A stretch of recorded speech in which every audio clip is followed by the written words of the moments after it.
speeches in the Congress's plenary, ऐसा प्रतीत होता है मानो हिंदुस्तान डूब चुका है, ऐसा लगता है मानो हिंदुस्तान बर्बाद हो गया है, ऐसा लगता है मानो हिंदुस्तान में हर व्यक्ति परेशान है, हर व्यक्ति कायर है, हर व्यक्ति कहीं ना कहीं गम में डूबा हुआ है, परेशानी में डूबा हुआ है। एक तरफ पूरा विश्व आज हिंदुस्तान को ब्राइट स्पॉट कहने में और ब्राइट स्पॉट मानने में लगा हुआ है, वहीं दूसरी तरफ कांग्रेस पार्टी हिंदुस्तान की इकोनॉमी सबसे पीछे है, हिंदुस्तान आगे बढ़ नहीं सकता है, हिंदुस्तान बर्बाद हो रहा है, हिंदुस्तान तबाह हो गया है, इस प्रकार के विषयों को स्पीचेस में रख रहे हैं। राहुल गांधी जी ने आज जिस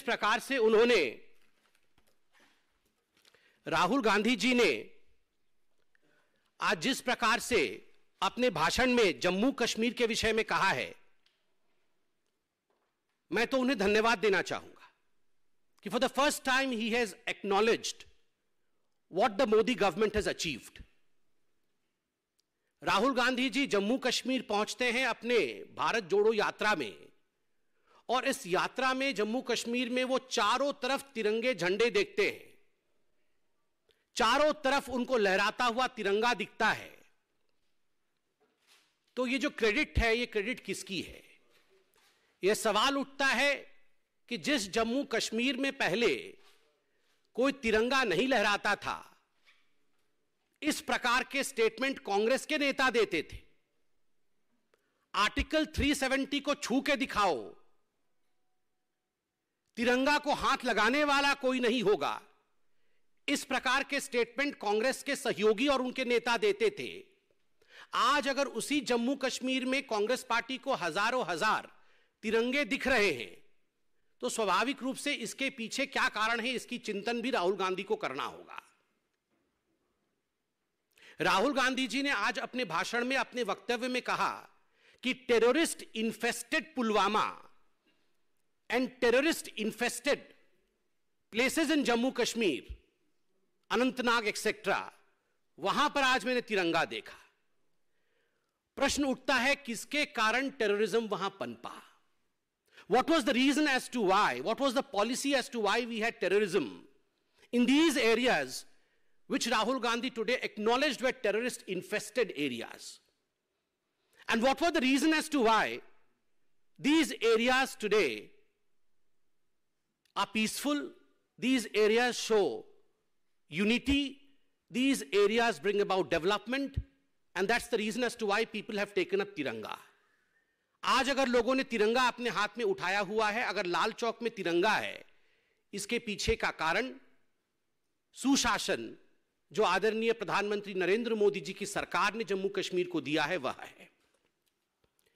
आज जम्मू कश्मीर के विषय में बोलते हुए राहुल गांधी जी ने कहा कि प्रधानमंत्री लाल चौक में गए थे झंडा फहराने के लिए। बिल्कुल सही कहा। 1992 में जब आपकी सरकार थी, उसमें प्रधानमंत्री जी झंडा फहराने गए थे, सक्सेसफुली उन्होंने झंडा फहराया था।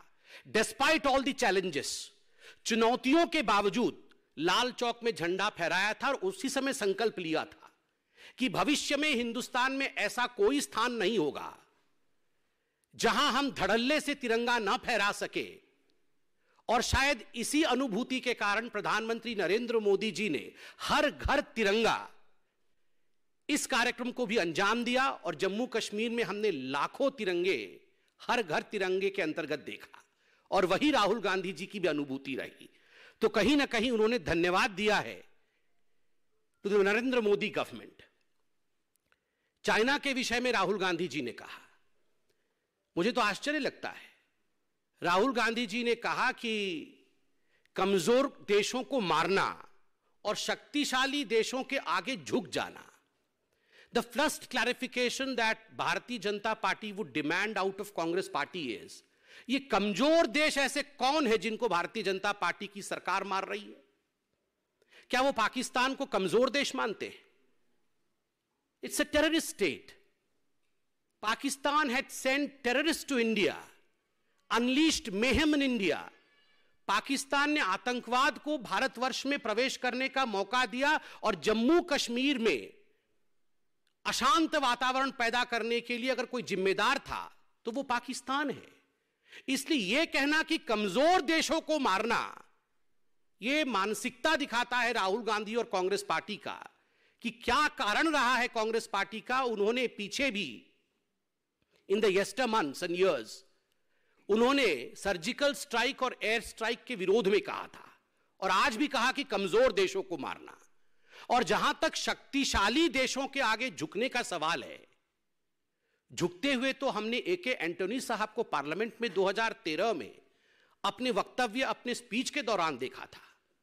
2013 में जब एके एंटोनी ने बतौर रक्षा मंत्री पार्लियामेंट के पटल पर अपने स्पीच को रखा था, तो आप देख सकते हैं आज भी इंटरनेट पे, आज भी लोग गूगल में ये मौजूद है।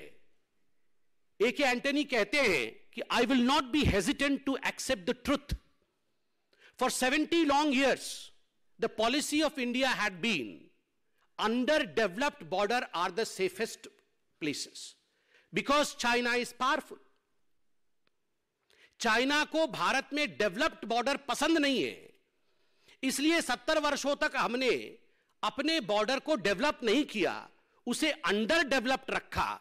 इसको मानने से मैं हिचकिचाता नहीं हूं। यह भारत के रक्षा मंत्री एके एंटोनी ने 2013 में सदन के पटल में अपने वक्तव्य में रखा था। इससे बड़ा एक्नॉलेजमेंट कावड़ाइज का तो और हो नहीं सकता है। इससे बड़ा एक्नॉलेजमेंट कि हम डेवलपमेंट नहीं चाहते हैं क्योंकि इससे चाइना नाराज हो जाएगा, यह तो राहुल गांधी जी के सरकार के समय उनके मंत्री ने कहा था। मगर आज मैं सैल्यूट करता हूं इंडिया की आर्मी को और हिंदुस्तान की सरकार के जज्बे को कि दोनों ने मिलकर जिस प्रकार से, चाहे वो डोकलाम स्टैंड ऑफ हो या चाहे उसके बाद की कोई भी परिस्थिति हो, हिंदुस्तान ने अपने संप्रभुता की रक्षा जिस प्रकार से किया है, उसके लिए आर्मी, हमारे जवान और जो शहीद हुए हैं उनको बहुत बहुत सलाम है। डोकलाम के समय जब हमारे जवान अड़े हुए थे, जब स्टैंड ऑफ चल रहा था, उस समय ये गांधी परिवार पूरा का पूरा कुनबा टेंट के नीचे चाइनीज ऑफिशियल्स से मिल रहा था, जिसमें राहुल गांधी भी सम्मिलित थे। केवल इतना ही नहीं, 2008 में सोनिया जी और राहुल गांधी जी ने जाकर शी जिनपिंग के साथ, चाइना के कम्युनिस्ट पार्टी के साथ जिस प्रकार का करार किया था, जिस प्रकार का मेमोरेंडम ऑफ अंडरस्टैंडिंग किया था, यह भी हम सब ने सचित्र देखा है। We have seen this with pictures. Rajiv Gandhi foundation, जो इनके परिवार का फाउंडेशन है, उस फाउंडेशन में करोड़ों रुपए चंदा चाइना से लेने का काम गांधी परिवार ने किया है। यह सब भी हमने देखा है। इसलिए कौन कमजोर है और कौन शक्तिशाली है, यह राहुल गांधी बताना बंद करे। जहां तक the interests of India is concern, जहां तक भारत की संप्रभुता और भारत का विषय है, आज हिंदुस्तान नरेंद्र मोदी जी के प्रधानमंत्री काल में एक सक्षम देश है जिसने अपने आर्मी को फ्री हैंड दिया हुआ है। बंधुगण, वैसे कभी कभी तो राहुल गांधी के मुख से भी सत्य निकल ही जाता है।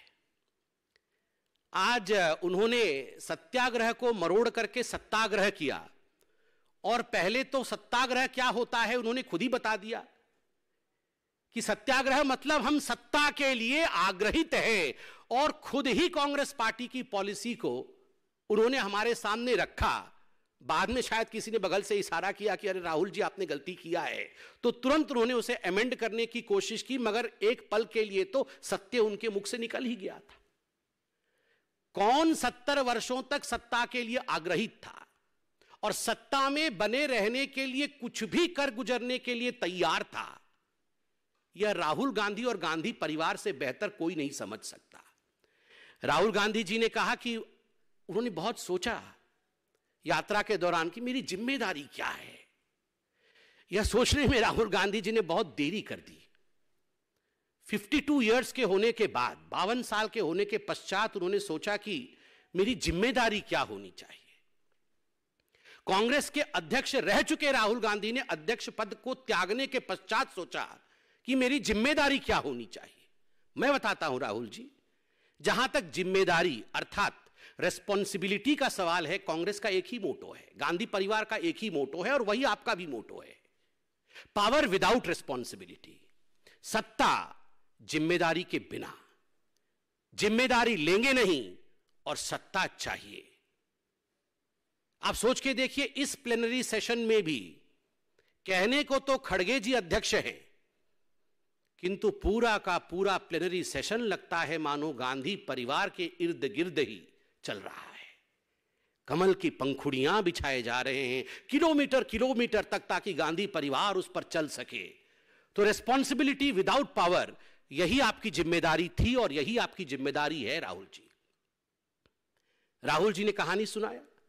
उन्होंने कहा कि मैं तो कश्मीर से कन्याकुमारी तक के सफर के बारे में सोच रहा था, और उस समय मेरे 25 फीट इस तरफ, 25 फीट इस तरफ, 25 फीट इस तरफ और 25 फीट पीछे ये मेरा घर बन गया,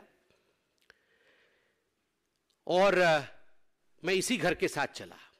राहुल जी, हमारी भाषा में इसे प्रचारक कहते हैं। आपने इस देश को समझने के लिए, भारतवर्ष को जानने में 52 साल के बाद आपने एक छोटी सी यात्रा की। You came out to understand this beautiful country, the sentiment of India. You came out to understand what India is, what is defining structure of India after 52 years of your life. Our leaders left everything in the very beginning of their life. हमारे नेताओं ने अपने जीवन के शुरुआत में ही सब कुछ छोड़ा, और ये 25-25 फीट के घर लेके नहीं चलते थे हमारे नेता। हमारे नेताओं ने प्रचारक के रूप में हिंदुस्तान का भ्रमण पूरे जीवन किया, हिंदुस्तान को समझा, इस माटी को जाना। तब जाके हमारे दोनों प्रधानमंत्री, चाहे वो अटल बिहारी वाजपेयी हो, चाहे नरेंद्र मोदी जी हो, दोनों